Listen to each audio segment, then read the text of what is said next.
Well, now to the latest on the sex trafficking case against hip-hop mogul Sean Diddy Combs. We are learning tonight that additional charges could soon be forthcoming. So that's according to sources who spoke with Fox 5's Lisa Evers. She joins us now with the exclusive details. Lisa?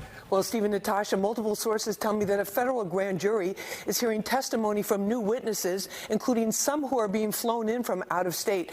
Prosecutors are looking to bring more charges and additional co-defendants to the Sean Diddy Combs federal sex trafficking case. This comes as a judge ruled that an accuser trying to sue Combs cannot remain anonymous.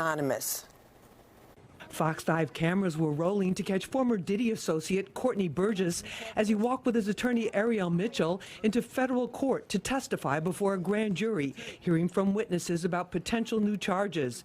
At the October 10th court hearing, lead prosecutor Assistant U.S. Attorney Emily Johnson cautioned that the trial timeline could be affected by a superseding indictment.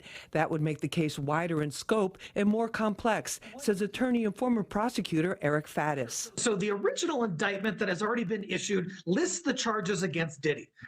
What the federal government sometimes does when they're continuing their investigation is they'll do a subsequent indictment which is a superseding indictment. It usually amends and replaces the original indictment and adds additional charges. Combs' defense team has repeatedly stated they want a speedy trial.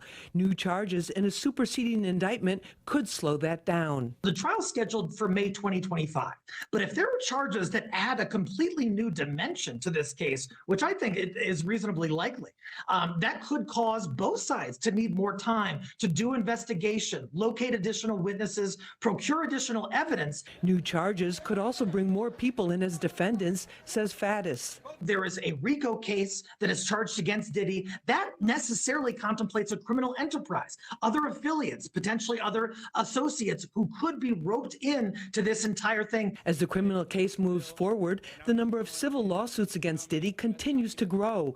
Now there are more than 24 accusers alleging they were drugged and sexually assaulted.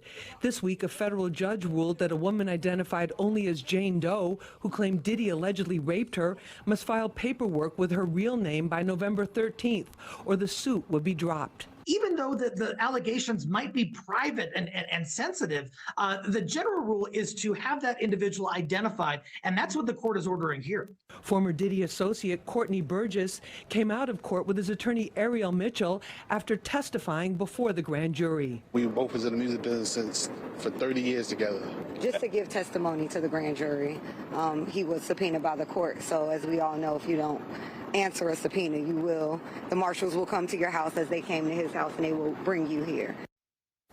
Now, Combs, through his attorneys, has categorically denied all criminal and civil allegations. The U.S. attorney had a no comment on whether a federal grand jury is hearing new witnesses and evidence against Combs. But sources tell me charges may be just a couple of weeks away. Steve and Natasha? Wow, it just gets bigger and worse, it seems. Yeah. You know, all right. Every week. Yep. All right, Thanks, Lisa. Lisa. Thank you.